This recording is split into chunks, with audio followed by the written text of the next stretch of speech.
तांकर master mind के तांको मध्य गिरफ करा जाओ कारण मास्टर माइंड कथा ऑलरेडी स्पष्ट हो सारे आमे एबे मध्य से कथा को रिपीट करूचु जे ए घटना रे संपृक्त समस्त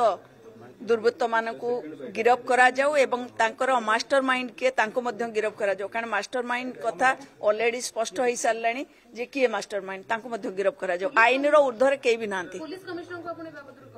पुलिस कमिशनर सहित ऑलरेडी कथा है पुलिस कमिशनर काली मध्य कथा है 5 जन को ऑलरेडी अरेस्ट कर सारे एवं खूब शीघ्र समस्त से अरेस्ट करेंगे और सी निजे कहले जे आईन रो ऊर्ध्वर केही नांती तांकर मास्टर माइंड के तांको मध्य गिरफ करा जाओ कारण मास्टर माइंड कथा ऑलरेडी स्पष्ट हो सारे आमे एबे मध्य से कथा को रिपीट करूचु जे ए घटना रे संपृक्त समस्त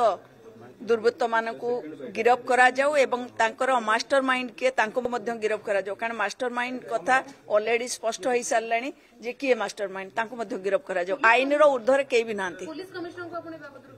पुलिस कमिशनर सहित ऑलरेडी कथा है पुलिस कमिशनर काली मध्य कथा है 5 जन को ऑलरेडी अरेस्ट कर सारे एवं खूब शीघ्र समस्त से अरेस्ट करेंगे और सी निजे कहले जे आईन रो ऊर्ध्वर केही नांती।